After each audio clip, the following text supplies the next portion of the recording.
Pagi KPM. Ke kedai Pak Ahmad membeli laici, singgah membeli buah naga. Kita akan fokuskan tentang kata kunci dalam bahasa Melayu Kertas Tiga. Assalamualaikum dan salam sejahtera kepada semua calon STPM 2021 yang sedang menonton di rumah sekarang. Apa khabar? Saya Syamira Nazir. Hari ini Mira akan bersama anda selama 1 jam untuk kita sama-sama pelajari kertas ataupun teknik menjawab bagi mata pelajaran bahasa Melayu Kertas Tiga. Dan bersama dengan kita hari ini seorang guru yang sangat cemerlang dan berpengalaman. Siapakah beliau? Ayo kita kenali dan saksikan profil guru.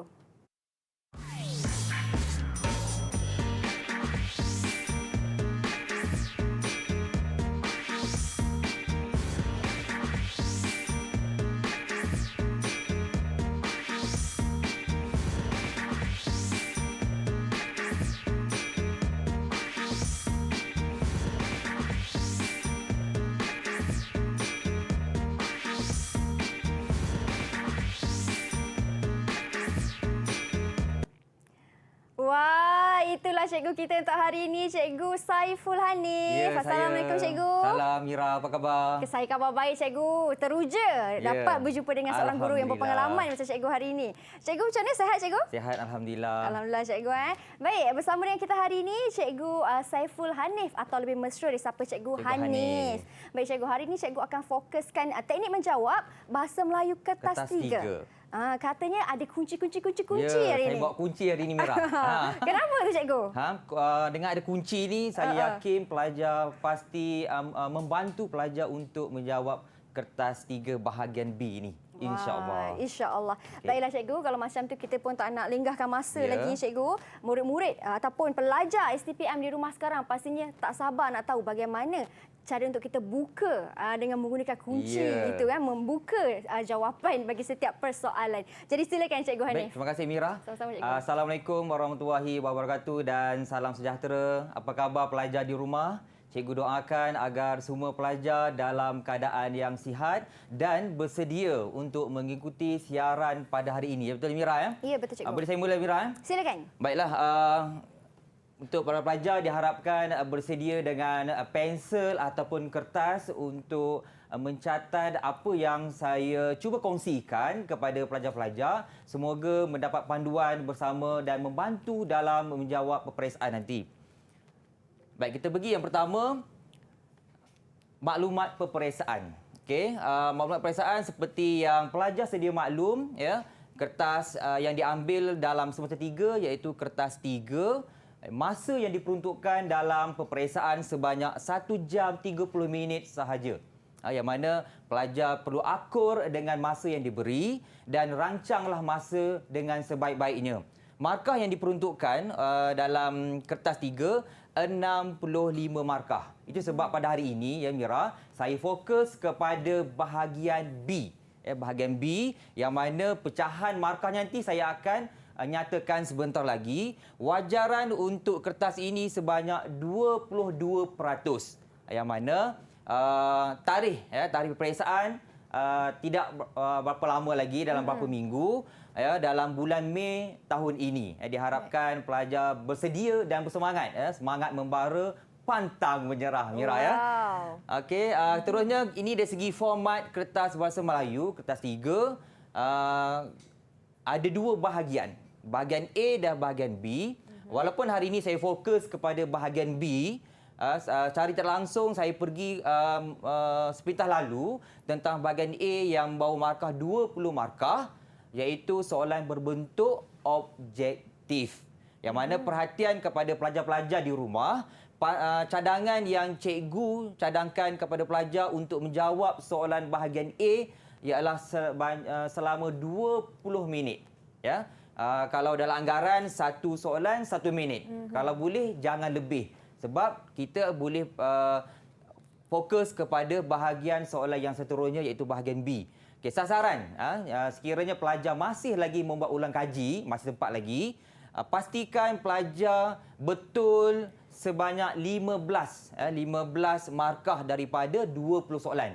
Ini yang melayakkan pelajar boleh mendapat markah yang cemerlang dalam kertas 3. Seterusnya, yang ini paling penting sekali, ya, pelajar-pelajar, apabila menjawab soalan bahagian A, pastikan pelajar menggunakan pensel untuk menghitamkan jawapan pada kertas OMR. Sekiranya pelajar menggunakan pen, Mira, mesin tidak boleh membaca. Walaupun kita rasakan jawapan yang kita bagi tu boleh melebihi 15. Tapi sayang, 1000 kali sayang, Mira, kalau pelajar menggunakan pen. Ingat ya, walaupun arahan tu nampak mudah, tapi kita beri peringatan sekali lagi kepada pelajar supaya menggunakan pensel.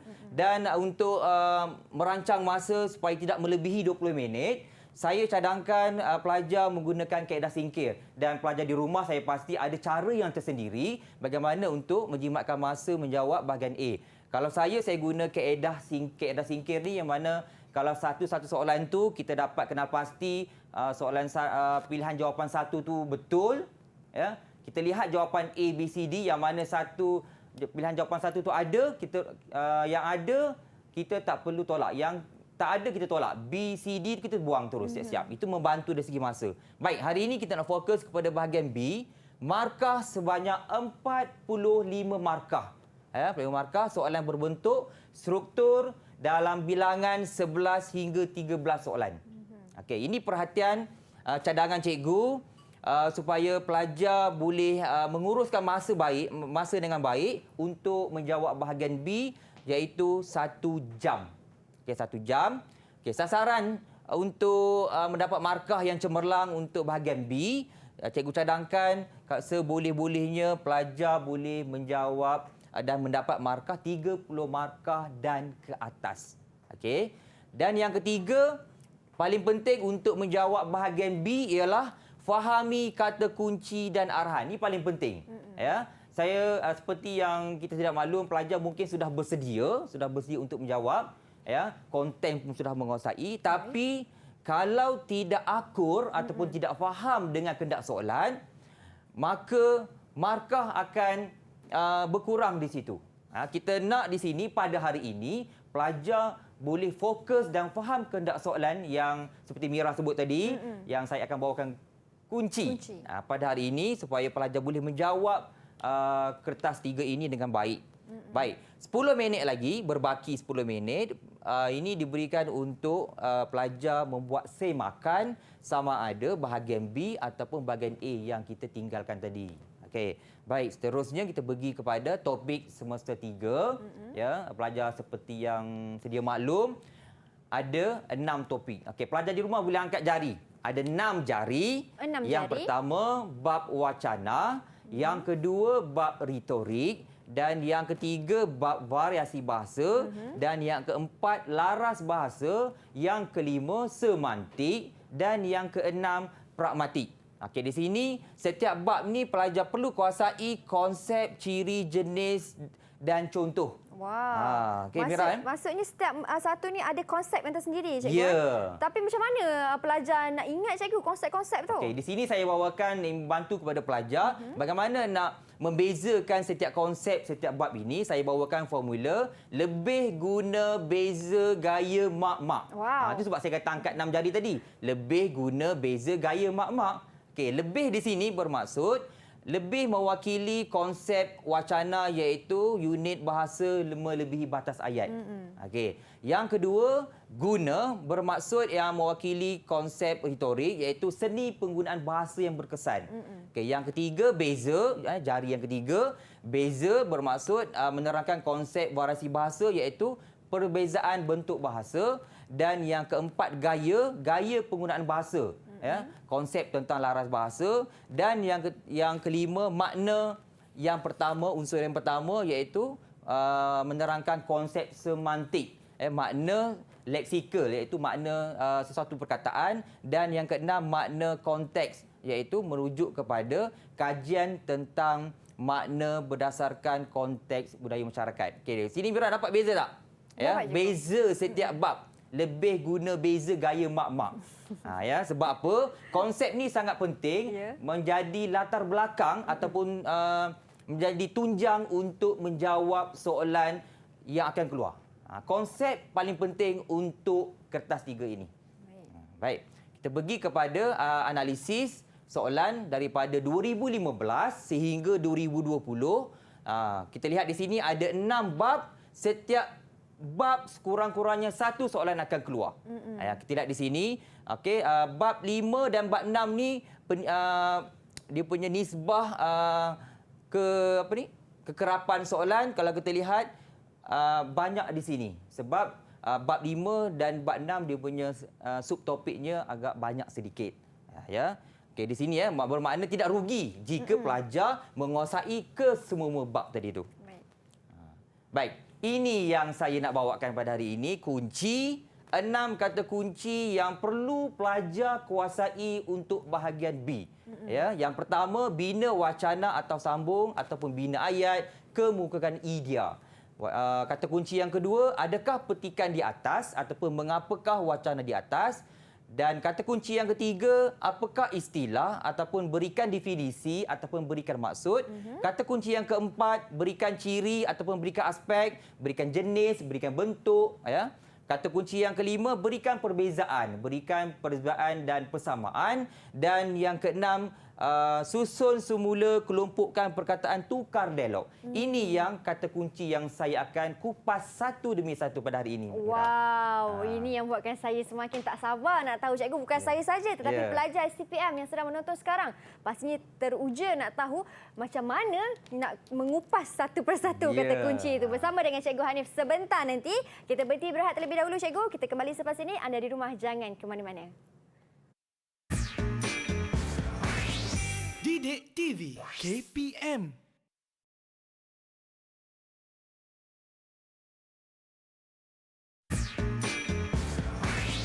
Didik TV KPM. Kembali kita dalam Sukses STPM 2021, masih lagi bersama dengan Mira dan juga Cikgu Hanif. Di mana hari ini Cikgu Hanif akan kupaskan 6 kata kunci dalam mata pelajaran Bahasa Melayu khasnya untuk kertas 3. Baik cikgu, 6 kata kunci cikgu. Silakan. Kita pergi kepada 2 kata kunci yang pertama, bina wacana, bina ayat, kemukakan idea. Dan kata kunci yang kedua, adakah petikan di atas, mengapakah wacana di atas. Kita pergi kepada kata kunci yang pertama, iaitu saya pilih bina wacana atau sambung. Okey, Mira boleh baca? Ya? Boleh, cikgu. Okey. Saya bacakan, cikgu. Berdasarkan permulaan petikan tu. Baik. Berdasarkan permulaan petikan yang diberikan di bawah, hasilkan sebuah wacana dengan menggunakan teknik analogi. Wacana yang terhasil hendaklah tidak melebihi 50 patah perkataan. Ya. Okey, di sini dia bagi petikan yang pelajar perlu menjawab mengikut markah 4 markah. Petikan sudah diberi dalam soalan. Datuk Lee Chong Wei merupakan pemain badminton yang telah berjaya mengharumkan nama negara. Di sini bagaimana pelajar nak menjawab dengan kata kunci wacana, membina wacana berdasarkan ayat yang sudah diberi di peringkat permulaan. Okey, teknik menjawab. Di sini saya sertakan teknik menjawab. Di sini sudah pasti pelajar sudah tahu tajuknya ialah retorik, teknik penyampaian idea. Di sini kalau pelajar keliru ataupun terlupa tentang ada berapa jenis teknik penyampaian idea, pelajar boleh ingat perkataan idea itu sendiri, iaitu induktif, deduktif, elektif dan analogi. Dari segi perkataan idea itu sendiri, kita boleh memberi rangsangan kepada jenis-jenis teknik penyampaian idea. Tapi berdasarkan soalan tadi, dah dinyatakan teknik analogi. Di sini, cara yang pertama, pelajar perlu mengembangkan idea yang telah diberikan dalam soalan dan hasilkan wacana dengan menggunakan teknik analogi. Di sini, pelajar perlu faham apakah yang dimaksudkan dengan teknik analogi. Teknik dan analogi di sini maksudnya cara mengusulkan sesuatu gagasan dengan memberikan bandingan dengan sesuatu perkara lain. Dan bandingan tersebut pasti ada kaitan yang erat. Okey. Yang ketiga, saya bagi di sini formula untuk pelajar membina wacana dengan menggunakan teknik analogi. Sekiranya pelajar mengikuti teknik ini, pasti pelajar boleh mendapat markah penuh untuk binaan wacana teknik analogi ini. Yang pertama, pelajar perlu ada ayat idea. Yang kedua, hurayat, hujah. Dan yang ketiga, usul. Tiga elemen ni perlu ada dalam teknik analogi. Okey, baik. Ini contoh jawapan ya. Di peringkat awal tadi soalan ada nyatakan permulaannya bermula dengan Datuk Lee Chong Wei merupakan pemain badminton yang telah berjaya mengharumkan nama negara. Ini kita panggil idea. Idea. Okey, bagaimana nak menjawab kepada hujah? Pelajar kena fikir, kena soal diri sendiri. Bagaimana kita kata Datuk Lee Chong Wei itu boleh berjaya mengharumkan nama negara. Huraian pertama ataupun hujah yang pertama, beliau merupakan pemain yang berdisiplin dan memiliki kekuatan mental serta fizikal yang luar biasa. Itu hujah yang pertama. Hujah yang kedua, kejayaan yang dicapai oleh beliau perlu dijadikan iktibar oleh generasi muda. Di sini kita nampak hujah yang menyokong kepada idea dalam menyatakan Datuk Lee Chong Wei itu telah berjaya mengharumkan nama negara. Okay, akhir sekali perlu ada usul. Okay, contoh, jika mahu mengembalikan kegemilangan itu, kita hendaklah berusaha melahirkan pemain seperti beliau. Sini usul.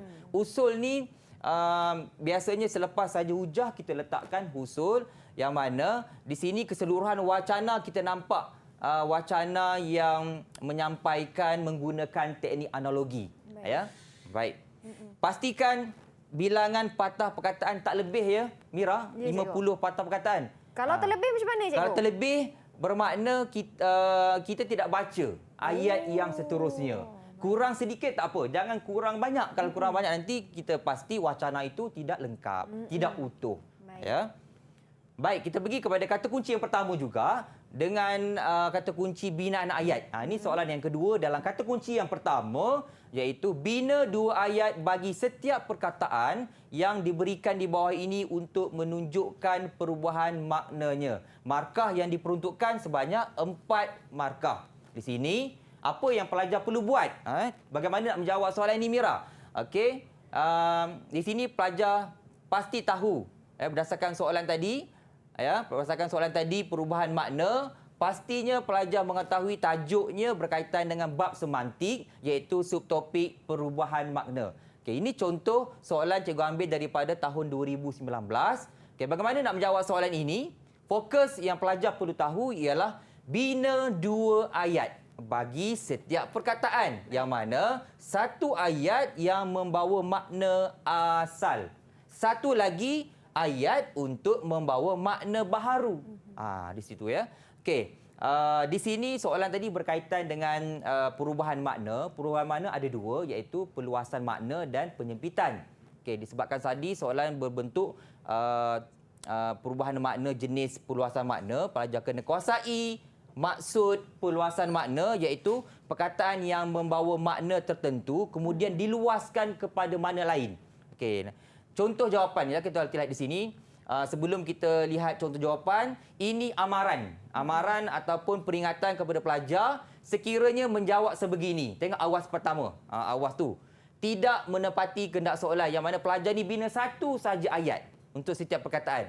Malang dapat 0 markah. Keluarga saya suka pergi ke taman. Okey, tak ada lagi satu ayat yang menunjukkan makna taman lain. Taman perkataan lain. Ayahnya seorang sarjana. 1. Tak ada lagi ayat menggunakan perkataan sarjana. Sini pelajar dapat 0. Berhati-hati tolong faham arahan soalan. Awas yang kedua, peringatan kepada kedua, konsep makna yang sama. Pelajar ni buat dua ayat dalam satu perkataan tapi membawa makna yang sama. Contoh, dia berjaya memperoleh sarjana muda dalam bidang ekonomi. Okey, yang kedua, sarjana sastranya diperoleh dari USM. Ke sini pelajar tidak dapat markah juga. Yang ketiga, membina ayat dengan menggunakan perkataan yang diberikan yang membawa maksud abstrak. Abstrak ni maksudnya yang tak jelas, tak nampak ya. Walaupun dia ganas, ternyata dalam hatinya ada taman. Okey, sini kita lihat bahasa yang bombastik lah. Ya, kita tak nak tak jelas. Itu, marilah kita berdoa agar kita bertemu di taman syurga. Di sini dikatakan maksud abstrak tak jelas. Dapat 0 markah. Okey, kata kunci bagi jawapan ini ialah kalau kita lihat taman, bagi perkataan taman taman bunga itu dipelihara dengan rapi. Okey, kalau kita lihat maksud asal taman ialah tempat bunga. Betul. Tempat bunga Tapi bila berlaku penambahan ataupun perubahan makna, penambahan makna, dia boleh membawa maksud kediaman perumahan kita tu. Penduduk di taman perumahan itu mempunyai semangat kejiranan yang tinggi. Di sini nampak perbezaan maksud setiap perkataan taman itu. Barulah pelajar boleh dapat markah penuh untuk perkataan taman di situ. Ya, makna asal tempat bunga, makna yang diluaskan jadi taman perumahan. Baik, seterusnya perkataan yang kedua. Sarjana Barat telah mula mengkaji bahasa Melayu sejak abad ke-19. Sarjana di sini dalam ayat pertama membawa maksud asalnya tokoh. Okey.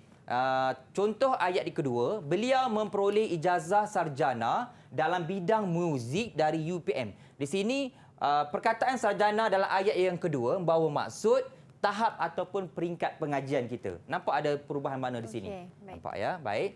Baik, kita pergi kepada kata kunci yang kedua, iaitu pilihan kata kunci mengapakah wacana di atas. Baik. Okey, contoh soalan. Mengapakah wacana di atas dikatakan mempunyai koheren? Markah yang diperuntukkan 2 markah. Okey. Dia dah bagi petikan. Kita baca petikan. Pusat Kebudayaan Harmoni terletak di bangunan itu. Pusat tersebut menyediakan pelbagai peralatan dan maklumat yang berkaitan dengan kebudayaan rakyat negara ini. Sejak ditubuhkan, PKS sering dikunjungi oleh peminat dari dalam dan dari luar negara. Okey, di sini kalau kita lihat cara nak menjawab untuk ini, soalan ini, pelajar perlu tahu sebab wacana di atas koheren. Yang kedua, bila sebut sahaja koheren, pelajar mesti membezakan konsep kohesi dan koheren. Walaupun dalam sebuah wacana, kohesi dan koheren berkait rapat. Okey, konsep koheren ialah mempunyai kesinambungan idea. Manakala konsep kohesi iaitu jalinan ataupun hubungan yang rapat dari segi linguistik. Okey, kita tengok jawapan ya. Jawapan sebab yang dikatakan wacana yang diberi dalam soalan itu koheren. Yang pertama, dari segi kandungan wacana ini tentang PKH ini merujuk kepada satu perkara saja, iaitu tentang Pusat Kebudayaan Harmoni. Kita satu markah dah kat situ. Yang kedua, ayat yang kedua mempunyai kesinambungan idea dengan ayat pertama. Satu markah. Di sini pelajar kena kuasai lah apakah maksud kohesi dengan koheren. Okey, bila dapat kuasai maksud kohesi dan koheren, pelajar dapat mencari sebab apa wacana itu koheren. Okey. Selesai untuk 2 kata kunci yang pertama, cikgu. Jadi diharapkan murid ataupun pelajar jelas bagi perbezaan kohesi dan juga koheren. Kalau kohesi tadi itu lebih fokuskan kepada linguistik, cikgu, linguistik, betul? Kalau kohesi pula, ianya koheren pula dia lebih fokus daripada segi isi. Isi, kesinambungan kan. Okey, itu 2 kunci. Kita berhenti bahas seketika untuk kita tahu kunci-kunci lain. Yang seterusnya. Baik. Jangan ke mana, kembali selepas ini hanya di Sukses STPM 2021. Didik TV KPM.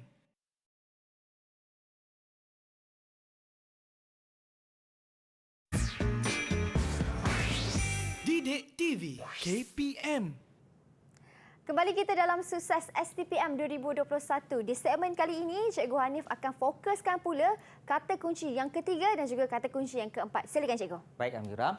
Okey, kata kunci yang ketiga dan keempat yang seperti yang pelajar lihat di sini, kita pergi kepada kata kunci yang ketiga. Saya memilih kata kunci apakah istilah. Contoh soalan pada tahun 2019. Kalau kita lihat soalan, apakah istilah yang merujuk situasi penggunaan bahasa dalam P dan Q di atas. Markah yang diperuntukkan 2 markah. Okey, kita lihat situasi penggunaan bahasa dalam P. Siti seorang pelajar Melayu yang menguasai 2 bahasa dengan baik, iaitu bahasa Melayu dan juga bahasa Mandarin. Beliau bukan sahaja boleh bertutur dengan fasih dalam kedua-dua bahasa, malah boleh membaca dan menulis dalam kedua-dua bahasa tersebut dengan baik. Manakala situasi dalam Q, Encik Ahmad menggunakan bahasa Melayu baku ketika memberikan kuliah kepada pelajar di universiti. Ketika dalam mesyuarat, beliau juga menggunakan bahasa Melayu baku. Namun demikian, beliau akan menggunakan dialek ketika berkomunikasi dengan ahli keluarganya atau ketika berbual dengan rakan-rakan senegerinya. Okey, di sini pelajar bila baca soalan ini yang merujuk kepada istilah penggunaan bahasa, pastinya pelajar sudah mengetahui tajuk variasi bahasa iaitu jenis-jenis. Okey, cara menjawabnya yang pertama, pelajar perlu ketahui istilah dalam situasi penggunaan bahasa dalam P dan Q. Yang kedua, pelajar perlu kuasai kata kunci dalam penyataan soalan yang ada perkataan kalau kita lihat dalam P tadi itu, ya bahagian P sini, iaitu menguasai dua bahasa. Okey, manakala dalam Q ketika mesyuarat menggunakan bahasa baku, manakala ketika berkomunikasi dengan keluarga, kawan-kawan menggunakan bahasa menggunakan dialek.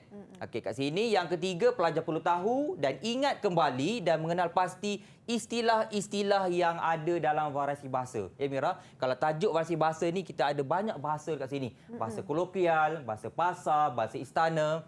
Okey, baik. Istilah yang ini cikgu kongsikan istilah-istilah penting yang pelajar boleh ingat dan beza. Yang pertama, bila sebut isoglos bermaksud garis sempadan. Bila sebut sahaja diglosia, iaitu dua variasi mengikut situasi formal dan juga tak formal. Okey, ingat di sini ya. Tadi berdasarkan persoalan tadi, dan subdialek ialah variasi yang wujud dalam sesuatu dialek. Dwi bahasa pula menguasai dua bahasa. Okey, siapa tadi menguasai dua bahasa dia kan? P ke Q. Okey. Dan multi bahasa ialah menguasai dua atau lebih bahasa. Dan akhir sekali istilah idiolek, pertuturan seseorang dan cirinya berbeza dengan individu lain. Awas, mesti apabila kita nak letakkan istilah ni dalam jawapan, pasti dieja dengan betul. Okey. Cadangan jawapan. Okey. Jawapan untuk situasi P istilahnya adalah dwi bahasa. Sebab apa dwi bahasa? Siti ni dia boleh menguasai dua bahasa iaitu bahasa Melayu dan bahasa Mandarin. Istilahnya dah tentunya dwi bahasa. Tapi awas, pastikan istilah itu tepat. Ya, ini salah. Ada perkataan bahasa. Okey, seterusnya yang Q pula, jawapannya diglosia. Sebab apa diglosia? Encik Ahmad ni apabila dia bermesyuarat ataupun dia dalam memberikan PDP dalam kuliah, okey, dia menggunakan bahasa baku. Manakala apabila dia bersembang, berkongsi dengan rakan-rakan, dia menggunakan bahasa ataupun dialek. Bermakna istilah yang paling tepat ialah diglosia. Dan awas juga jangan salah eja, dialogsia. Istilah saya kata tadi di peringkat awal, istilah perlu tepat, dieja dengan tepat, betul. Baik, pergi kepada kata kunci yang ketiga, iaitu berikan maksud. Okey, yang ini contoh soalan STPM 2017, iaitu berikan maksud peribahasa di atas, markah yang diperuntukkan ialah satu markah. Okey, bagai si buta kehilangan tongkat. Okey, Mira, sebelum kita pergi kepada jawapan, apa agak-agak maksud ni? Maksud dia, kalau tak silap saya, cikgu, orang dalam kesusahan bertambah lagi susah. Ya, tepat sekali. Ya. Kita lihat cara nak menjawab soalan ini, pelajar perlu memberikan maksud dan jangan membina ayat. Di sini yang kita risau, pelajar takut cuai di situ. Pelajar soalan minta beri maksud, pelajar bina ayat. Sayang itu. Walaupun satu markah. Okey, caranya kita lihat tadi jawapan yang Mira bagi. Orang yang berada dalam kesusahan akan bertambah susah lagi jika ditimpa kesukaran. Di sini ya, sesuai dengan maksud peribahasa bagai si buta tu, kita tahu kan keadaannya bagaimana, kehilangan tongkat, situasinya bagaimana. Begitulah, Mira. Baik. Silakan cikgu. Okey. Kata kunci tiga. Ya, silakan cikgu. Teruskan. Okey, kata kunci yang keempat iaitu berikan ciri. Berikan ciri saya masukkan contoh soalan 2015. Okey, contoh soalan berdasarkan petikan di atas, kenal pasti 3 ciri variasi bahasa yang ada dalam petikan. Yang kedua, berikan satu contoh bagi setiap ciri tadi yang dinyatakan dalam A. Okey. Cara menjawab untuk soalan kata kunci yang keempat yang merujuk kepada berikan ciri dan berikan contoh. Yang pertama, pelajar perlu nyatakan 3 ciri variasi bahasa dan satu contoh setiap ciri itu. Yang kedua, pelajar perlu fahami dan kenal pasti contoh atau contoh perkataan ataupun frasa yang terdapat dalam petikan. Dan yang ketiga, padankan contoh perkataan ataupun frasa itu tadi dengan ciri-cirinya. Awas, peringatan dekat sini. pastikan ciri dan contoh selari. Bermakna kalau kita bagi ciri yang pertama, contohnya A, contoh untuk ciri itu pastinya A juga. Di bawah tu ada dua pembahagian soalan.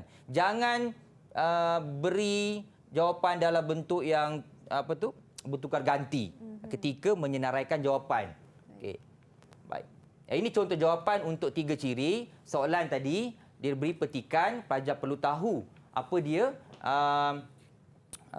ciri-ciri yang ada dalam petikan. Okey, contoh, saya punya rumah belakang api kereta stesen. Sana banyak bising kalau api kereta datang. Mau bikin rumah lain tempat, duit tak ada. Lama-lama saya tambi, aci, sama itu 2 lembu boleh pekak. Di sini pelajar boleh mengenal pasti jenis variasi bahasa iaitu bahasa pidgin. Bahasa pidgin. Okey, soalan minta 3 ciri. Di sini pelajar perlu gariskan contoh-contoh daripada petikan ini dan pelajar perlu sesuaikan ciri-ciri yang sesuai dalam contoh dalam petikan. Yang pertama, tidak mematuhi hukum DM. Yang kedua, menggunakan perkataan banyak sebagai kata penguat. Dan ciri yang ketiga, terdapat unsur pencampuran kod. Kat sini kalau kita lihat, ciri tidak mematuhi hukum DM sini merujuk kepada rumah belakang ataupun api kereta. Sepatutnya apa? Belakang rumah kereta. Belakang rumah sepatutnya kan. Itu merujuk kepada ciri hukum DM diterangkan, menerangkan. Ataupun api kereta. Kat situ ya. Contoh yang kedua di sini. Soalan minta berikan satu contoh berdasarkan ciri yang tadi tu. Ini contoh yang pertama, api kereta yang merujuk kepada ciri tidak mematuhi hukum DM. Ataupun api kereta stesen. Ataupun rumah belakang ataupun lain tempat. Itu merujuk ciri yang pertama atas tadi. Pastikan tidak bertukar ganti. Untuk contoh yang pertama, pastikan ciri yang pertama yang ini. Okey, ciri yang kedua menggunakan perkataan banyak. Okey, apa contoh dalam jawapan? Banyak bising untuk sebagai kata penguat. Dan ciri yang ketiga iaitu terdapat unsur pencampuran kod. Okey, pencampuran kod ni maksudnya bahasa asing dalam bahasa Melayu. UI apa semua tadi contoh ya. Okey, contoh dalam petikan aci tambi. Dalam bahasa Tamil kan.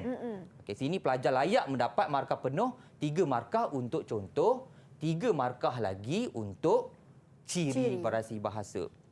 Okey, baik, sini jawapan mesti dalam petikan. Jangan beri jawapan lain. Kena faham arahan itu yang dinyatakan dalam A tadi. Dalam A bermakna ciri yang pelajar senaraikan. Baik. Kita teruskan lagi ke Mira. Silakan cikgu. Baik, kata kunci yang keempat yang berbentuk jenis. Berbentuk jenis.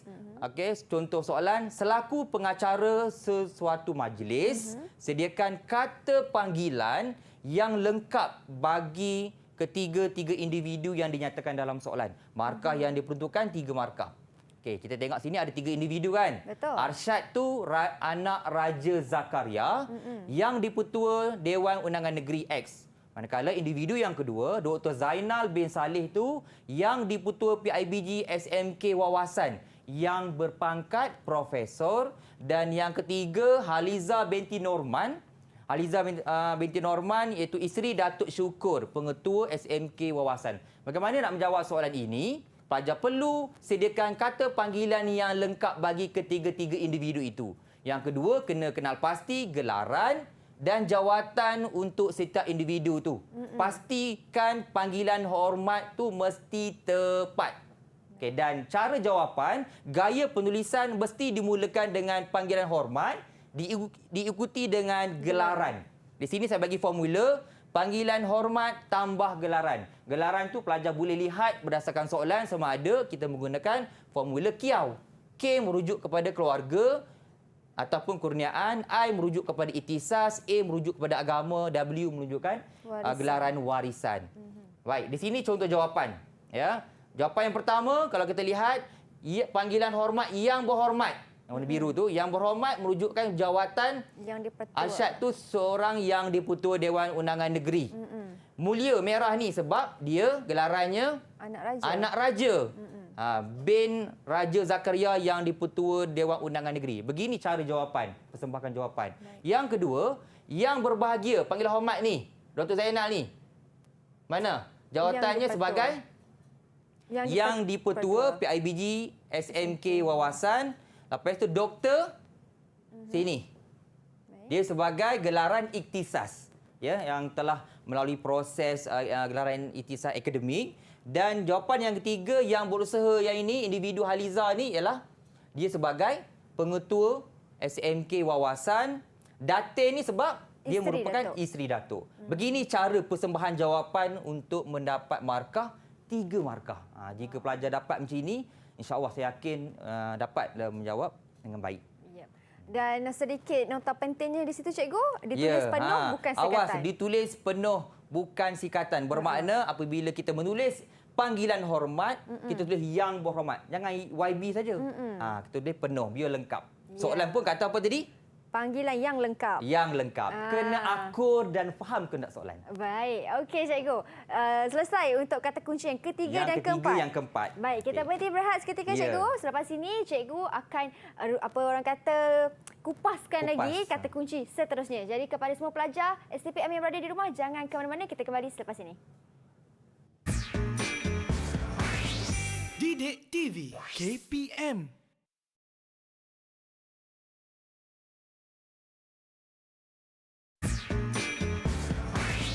Didik TV KPM.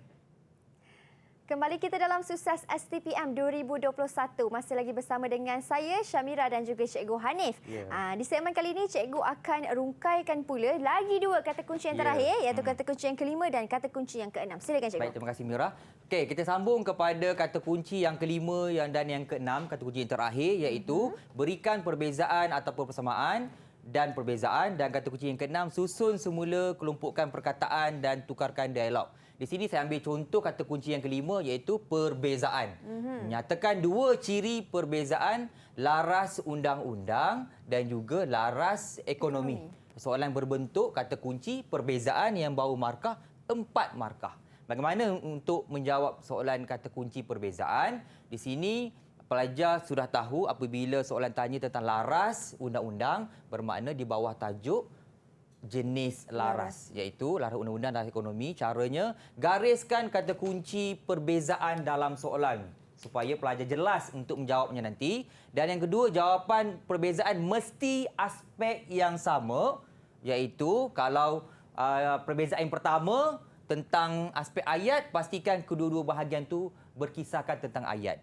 Okey, baik.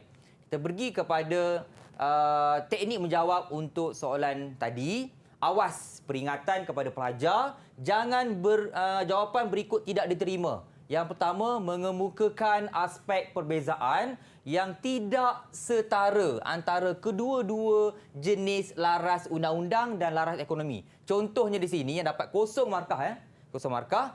Aspek yang pertama, dia bagi kosakata untuk laras undang-undang. Tiba-tiba untuk membezakan laras ekonomi, dia bagi tentang aspek ayat. So, itu tidak dikatakan tidak setara. Dapat kosong markah. Yang kedua, mengemukakan perbezaan dengan menggunakan kata ya dan tidak sahaja pun tidak layak untuk dapat markah. Contoh, laras undang-undang mengandungi rujuk silang, manakala laras ekonomi tidak mengandungi rujuk silang. Itu pun tidak diterima jawapan. Dan yang kedua, awas yang kedua, mesti beri 2 aspek perbezaan. Ini pun bergantung kepada markah yang diperuntukkan dalam soalan.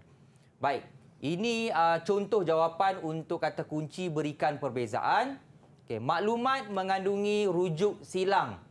Pelajar dapat 1 markah di sini. Aspeknya ialah kaedah penyampaian maklumat. Bagaimana yang dikatakan selari tadi tu dengan nak membezakan laras ekonomi. Kat sini nampak, maklumat disampaikan secara tersusun, jelas dan eksplisit. Nampak 2 aspek sama. Bagaimana kaedah penyampaian maklumat dalam laras undang-undang, bagaimana kaedah penyampaian maklumat dan laras ekonomi. Dan kata kunci sini paling penting ialah pastikan guna kata yang sama dalam kedua-dua aspek perbezaan. Nampak di sini, maklumat ada perkataan di kolom laras undang-undang dan laras ekonomi pun ada perkataan maklumat. Okey, yang kedua, menggunakan sistem penomboran dalam laras undang-undang. Ini kaedah aspeknya ialah kaedah pemaparan maklumat. Manakala dalam laras ekonomi banyak menggunakan graf, carta dan jadual untuk memaparkan maklumat. Nampak di sini ya, Amira ya. Aspek yang sama ya, walaupun yang diberi ada dua, tapi aspek yang sama untuk membezakan laras undang-undang dengan laras ekonomi. Perkataannya pun juga sama. Menggunakan. Di situ. Baik, kita pergi kepada kata kunci yang keenam, susun semula. Ya, saya pilih susun semula soalan tahun 2018. Ya, di sini kita baca soalan dahulu baru baca petikan. Okey, susun semula ayat-ayat di atas bagi menghasilkan satu wacana dengan satu teknik penyampaian idea yang betul. Ya, tapi markah yang diperuntukkan ialah 4 markah. Kita lihat soalan.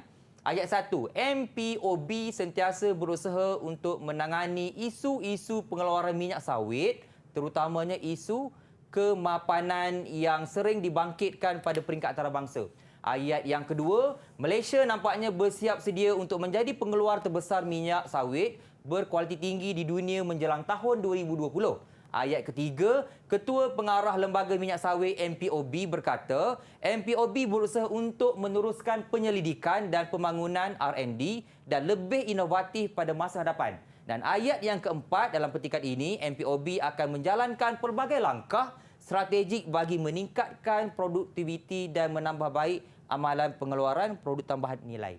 Di sini pelajar kena susun mengikut teknik penyampaian idea yang sesuai. Okey, bagaimana cara nak menjawab? Yang pertama, pelajar perlu susun dan menyalin ayat itu membentuk satu wacana. Kena salin balik, susun berdasarkan ayat-ayat yang diberi. Yang kedua, ingat formula teknik penyampaian idea. Tadi saya katakan kalau terlupa teknik penyampaian idea, tengok akronim pada perkataan idea itu. Induktif, deduktif, elektik dan analogi. Okey. Dan yang ketiga, kenal pasti penyataan umum dalam setiap ayat. Apabila kita nak membina teknik penyampaian, pastikan pelajar boleh membezakan penyataan umum dengan penyataan khusus. Ya, ini penting. Dalam setiap ayat itu mesti ada satu sekurang-kurangnya penyataan umum ataupun dua mengikut teknik penyampaian idea. Yang keempat, kedudukan penyataan umum ataupun kita panggil singkatannya PU, ayat 2. Ini jawapanlah kepada soalan tadi, mestilah tepat. Jawapan yang boleh diterima sama ada untuk soalan tadi itu teknik penyampaian deduksi dan teknik induksi sahaja. Tidak boleh teknik penyampaian elektik, tidak boleh teknik penyampaian analogi. Sebab dalam soalan tadi ada satu sahaja penyataan umum. Di situ jawapannya hanya dua teknik ini saja. Okey, kedudukan penyataan khusus ataupun PK iaitu dalam jawapan ayat 1, ayat 3, ayat 4 boleh bertukar ganti sebab itu berbentuk penyataan khusus ataupun huraian. Okey. PU sahaja perlu berhati-hati kita nak letak di mana. Okey, ini contoh. Sekiranya pelajar salah letak PU itu, markah yang pelajar itu dapat kosong. Keseluruhan. Tadi berapa markah? 4 markah kan? Betul. Kosong markah. Dan Alamak. jika PU itu betul, satu markah akan diberi untuk PU dan satu markah setiap penyataan khusus atau huraian yang diberi. Okey, di sini contoh jawapan teknik deduksi. Okey, teknik deduksi ini biasa pelajar guna dalam penulisan karangan. Kalau kita buat satu perenggan tu, ayat pertama mesti ayat isi atau ayat topik kan. Okey, ini contohnya ayat 2 di sini dalam soalan ni kita dah tetapkan ayat 2 itu adalah penyataan umum. Bermakna kalau teknik deduksi mesti duduk di atas. Okay, contoh, Malaysia nampaknya bersiap sedia untuk menjadi pengeluar terbesar minyak sawit berkualiti tinggi di dunia menjelang tahun 2020. Ini penyataan umum. Sebab kalau kita ayat pun secara umum kan? Betul. Okey, bagaimana Malaysia dikatakan pengeluar terbesar minyak? Huraiannya ialah ayat 3. Ketua Pengarah Lembaga Minyak Sawit MPOB berkata, MPOB berusaha untuk meneruskan penyelidikan dan pembangunan dan lebih inovatif pada masa hadapan. Itu caranya. Okay, huraian lagi merujuk kepada penyataan umum. MPOB juga sentiasa berusaha untuk menangani isu-isu pengeluaran minyak sawit, terutamanya isu kemampanan yang sering dibangkitkan pada peringkat antarabangsa. Dan akhir sekali, penyataan khusus juga. Ini penyataan khusus. Ini penyataan khusus. Dan akhir sekali, MPOB akan menjalankan pelbagai langkah strategik bagi meningkatkan produktiviti dan menambah baik amalan pengeluaran produk tambah nilai. Di sini kalau terlihat, teknik deduksi, tiga ayat yang akhir ni, yang bawah tu ialah pernyataan khusus sebab berbentuk huraian kepada pernyataan umum. Okey, ini teknik deduksi. Baik. Okey. Contoh jawapan teknik induksi pula. Okey, hanya tukar sahaja. Sekiranya pelajar tahu formula teknik deduksi iaitu bermula dengan pernyataan umum diikuti dengan pernyataan khusus. Apabila teknik induksi tukar pernyataan khusus kepada pernyataan umum. Tadi pernyataan umum dalam ayat kedua, bermakna letak di bawah.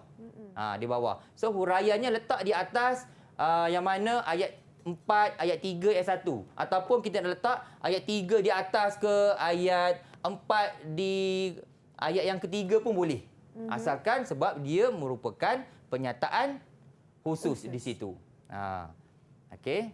Perlu ke baca sini huraian tadi saya baca? Tak apa cikgu. Tak apa ya. Tak apa. Cumanya sini pelajar perlu tahu teknik induksi ini sekiranya pelajar mengetahui konsep teknik deduksi, letak sahaja pernyataan umum tu di bahagian bawah. Kita lihat sini nampak ya. Malaysia nampaknya bersiap sedia untuk menjadi pengeluar terbesar minyak sawit berkualiti tinggi di dunia menjelang tahun 2020. Dia tukar tempat lah cikgu. Tukar tempat sahaja. Daripada atas ke bawah. Ya, yang penting sini sekali Mira, pelajar perlu tahu pernyataan umum. Apabila pelajar dapat menguasai pernyataan umum, pernyataan khusus tu dia boleh letak di mana-mana tempat. Betul. Pastikan pelajar menulis dalam bentuk wacana. Tidak boleh tulis nombor walaupun ayat ni ditulis nombor kan. Ayat 4, ayat 3 tak boleh. Ayat 4 tambah ayat 3, ayat 1 tak boleh. Kena sebab kata kuncinya susun semula. Bila susun semula, kita kena salin semula, buat dalam bentuk ayat supaya jadi wacana yang utuh. Ya. Cikgu, satu soalan saya nak tanya cikgu. Maksudnya cikgu untuk pernyataan umum ni dia hanya satu ayat sahaja ke cikgu? Satu ayat. Bergantung kepada soalan. Ada juga boleh jadi teknik yang contohnya teknik elektik. Teknik elektik memerlukan ada penegasan yang berupa macam pernyataan umum tu. Baik. Kebiasaannya pernyataan umum tu satulah sebab dia berbentuk macam usul kan. Idea. Okey. Alhamdulillah selesai cikgu. Ya, ringan sikit saya punya kunci di sini. Kurang-kurangnya saya harapkan pada hari ini pelajar dapat menguasai cara bagaimana nak menjawab kertas bahagian B ini. Kan, dengan 6 kata kunci yang Cikgu Hanif telah terangkan sebentar tadi. Sedikit tips Cikgu kepada pelajar STPM di luar sana untuk mereka lebih mahir bagi mata pelajaran kita pada hari ini. Silakan. Baik, untuk bahagian B, bahagian B saya harap pelajar faham kehendak soalan yang pertama. Sekiranya soalan minta bina wacana, pasti bina wacana. Sekiranya bina wacana berdasarkan retorik ke, laras ke, pastikan mengikut patah perkataan yang diperuntukkan. Sekiranya lebih, bermakna ayat yang di hujung tu yang melebihi 40 ke 50 tu, bergantung kepada soalan, tidak dibaca. Dan yang ketiga, pastikan sekiranya soalan membina wacana berdasarkan ciri yang ada dalam petikan, pastikan pelajar bina wacana berdasarkan ciri yang diberi di atas. Jangan memberi ciri yang lain. Lepas itu, pastikan bila menjawab, pastikan mengikut markah yang diperuntukkan. Ya. Mengikut markah kan cikgu? Markah, jangan kita faham pelajar dia excited dia nak jawab kan soalan struktur, tapi dia tak ikut kata kunci, kita sayang kat situ. Betul. Sebab kertas 3 ni merupakan kertas yang terakhir dalam subjek bahasa Melayu. Betul. Dan pelajar pun kena orang kata cakna dengan masa juga. Cakna dengan masa, mengurus masa, cara menjawab, ada bahagian A, bahagian B, kena menguruskan. Saya rasa sempat Mira sebab ada berapa minggu lagi, masih lagi pelajar berpeluang untuk mengulang kaji lagi. Dan ini sedikit daripada saya khas untuk pelajar-pelajar di rumah. Silakan cikgu. Buat pelajar-pelajar STPN 2021 yang dikasihi sekalian, rusa lari ke padang datar, harimau datang untuk mengejar. Jika ingin tambah pintar, tentu kita harus belajar. Selamat menduduki peperiksaan kepada pelajar di luar sana. Dan saya yakin ya Amira, di luar sana pasti ada guru juga yang menonton yang untuk memberi semangat kepada pelajar-pelajar pada hari ini. Betul tu Cikgu Hanif. Terima kasih banyak Cikgu atas sama-sama. perkongsian ilmu yang sangat luar biasa pada hari ini. Bersungguh-sungguh Cikgu ajar dengan semangat yang membara. Dan diharapkan dengan semangat itulah calon STPM kita gunakan ketika menjawab kertas peperiksaan bahasa Melayu. Terutama sekali untuk bahagian B ini Cikgu. Betul. Terima kasih Cikgu. Terima kasih kepada semua calon STPM yang menonton sehingga ke penghujungnya. Semoga kejayaan milik anda semua. Kita jumpa lagi di episod akan datang. Assalamualaikum dan salam sejahtera.